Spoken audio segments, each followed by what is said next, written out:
The Velveteen Rabbit.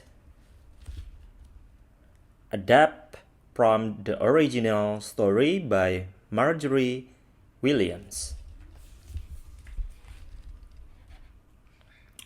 There was once a Velveteen Rabbit, and in the beginning he was really splendid. He was fat and bunchy. As a rabbit should be, his coat was both brown and white.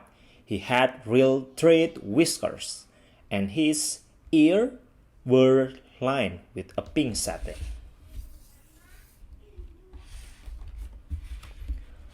For at least 2 hours, the boy loved him, and then his friend arrived for his birthday party.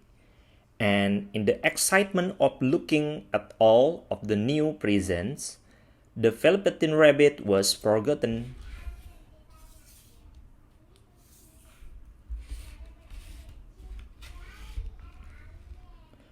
For a long time, the Velveteen Rabbit lived in the nursery toy cupboard, and no one talked very much about him.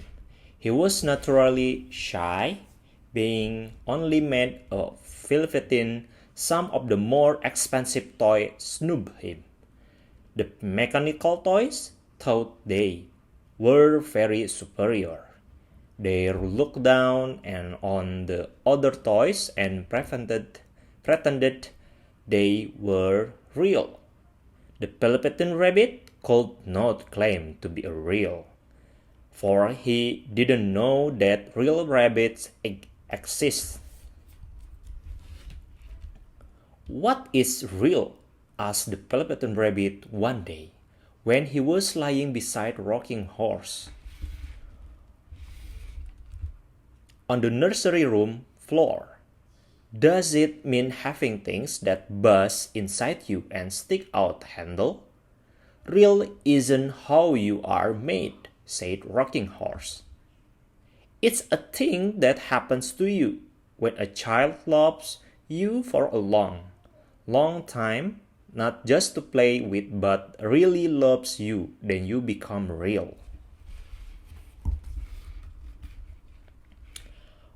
One evening, when the boy was going to bed, he couldn't find the cuddly teddy bear that always slept with him.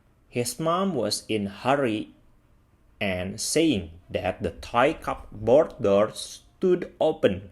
She reached inside. "Here," she said, take your old bunny. He'd like to sleep with you." And she dragged the Velveteen Rabbit out by one ear and placed him into the boy's arm. The night and for many nights after, the Velveteen Rabbit slept in the boy's bed.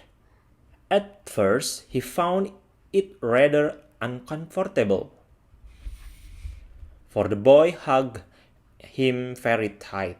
He rolled over on him, and sometimes he pushed him so far under the pillow that the Velveteen Rabbit could scarcely breathe. But very soon the Velveteen Rabbit grew to like it, for the boy used to talk him, and made nice tunnel for him under the bedclothes that he said were like the burrows that real rabbits live in, and they had splendid games together. And when the boy drove off to sleep, the Velveteen Rabbit would snuggle down close under his little warm chin and dream, with the boy's hands cuddling him all night long. "You must have your old bunny," she said. Fancy all that fuss for a toy." The boy sat up in bed and stretched out his hand. "You mustn't say that," said the boy. "He isn't a toy, he is a real." When the Velveteen Rabbit heard what the boy said, he was happy, for he knew what Rocking Horse said had said was true at last. The nursery magic had happened to him, and he was a toy no longer. So he was real.